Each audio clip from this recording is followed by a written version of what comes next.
aujourd'hui je vais vous parler des trucs les plus chiants quand tu as un lit en hauteur. En tout cas comme le mien. Bon bah sans perdre de temps, on commence tout de suite. D'abord le premier truc chiant c'est que ton lit, si t'as un lit comme le mien, bah ton lit il bouge dès que tu vas dessus et dès que tu bouges et tout, même si t'es allongé, dès que tu bouges, bah il bouge. Et en plus de ça il fait du bruit, il grince. C'est super pour pas réveiller ta soeur à côté ou ton frère. Super pratique.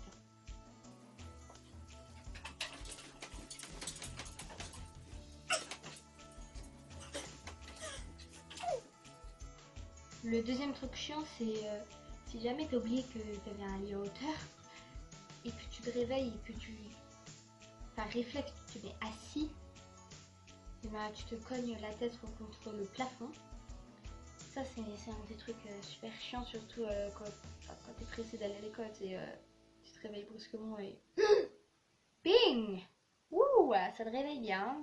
Et t'arrives au collège avec une bosse. Non, super pratique, hein, merci.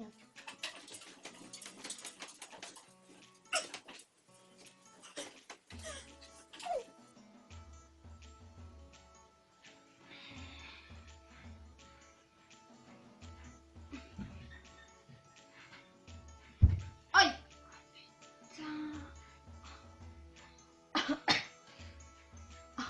plafond.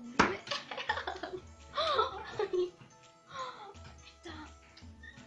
Bon, allez.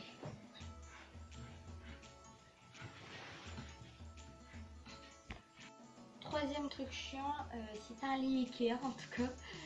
Après, même si t'as pas un lit Ikea au final, mais en fait c'est quand t'as mis tes draps à laver, parce que t'es propre, voilà, parce que tu mets tes draps à laver comme tout le monde. Une fois que tu les récupères et que tu dois les mettre, bah, c'est une galère parce que tu dois monter et descendre déjà. Et si jamais t'as un lit Ikea et que t'as pas le drap qui est à la bonne taille, si jamais ton drap il est trop petit, tu galères à chaque fois pour le mettre.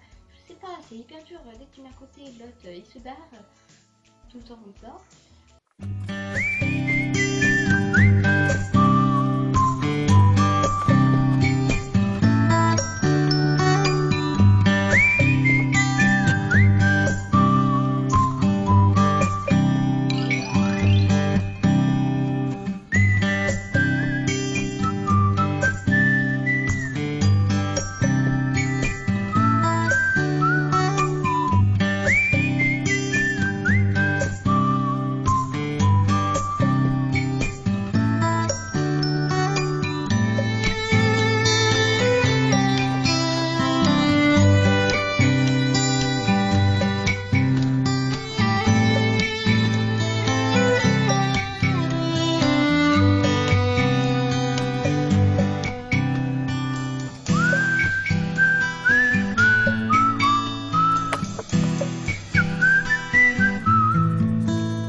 Donc voilà, faites attention à vous si vous avez un lit en hauteur, faites très attention aux escaliers, abonnez-vous, likez si ça vous a fait plaisir, si vous avez rappelé, ah putain j'ai mal au dos, si vous êtes reconnu dans cette vidéo avec votre lit en hauteur. Voilà, je vous dis à la prochaine, ciao.